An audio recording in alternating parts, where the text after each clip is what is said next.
And so these changes in my life had a big impact on me. And so I did feel the need to tell someone, and I was very lucky to be able to tell my mom. And she took me to so many doctors. She was amazing, and she did everything she possibly could at the time. But all the doctors seemed to come to this same conclusion, that I was burdened by puberty, that I was working too hard, studying too much, or just simply not adjusting very well to life as an adult, which I found very difficult to accept. I was introduced to all kinds of strange diets. I tried acupuncture.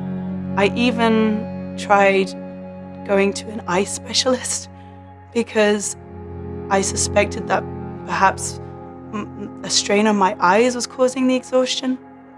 But none of the doctors seemed to have any helpful kind of conclusion for me. And it was only when I was around 23 that I'd done enough research myself to get the confidence to go to a doctor and ask for a referral to a sleep clinic. And I was diagnosed with severe narcolepsy with cataplexy.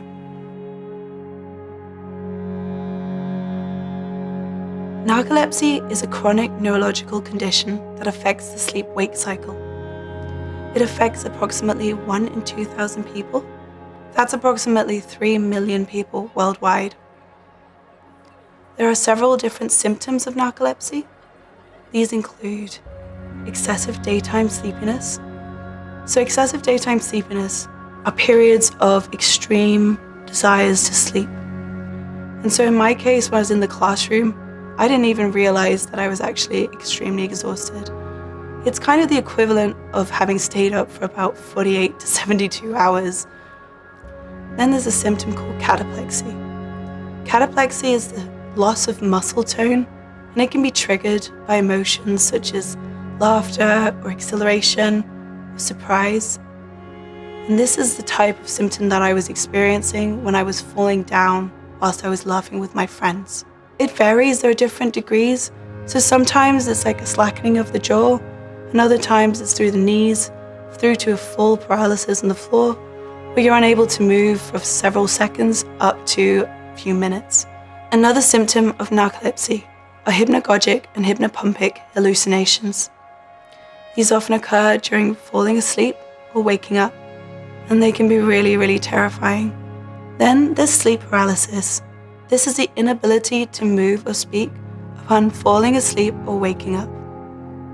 This is really, really scary, and it can be accompanied by those hallucinations, such as in my case with the shadow man, which was a combination of both sleep paralysis and hallucinations.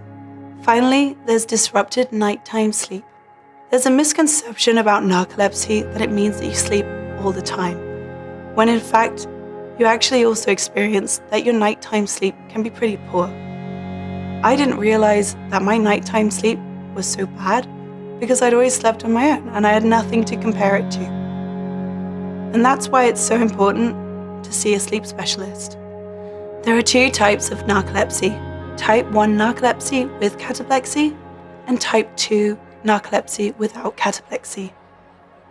Recent research suggests that type 1 narcolepsy with cataplexy is caused by lack of hypocretin, a key neurotransmitter that helps regulate the sleep-wake cycle. Less is known about type 2 narcolepsy without cataplexy. In order to be diagnosed with narcolepsy, you have to undergo 2 tests. There's a nighttime portion called a polysomnography and a daytime portion called a multiple sleep latency test. What the clinicians will typically look for is how quickly and how frequently you go into rapid eye movement dream sleep. There is currently no cure for narcolepsy, but there are various treatments you can seek in order to help manage the symptoms.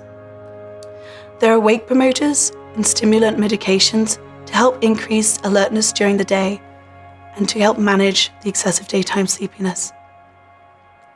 Then there are nighttime medications to help improve the deep sleep at night. There are antidepressant medications to help decrease the occurrence of cataplexy. And finally, there are scheduled daytime naps, which can help you get through the day.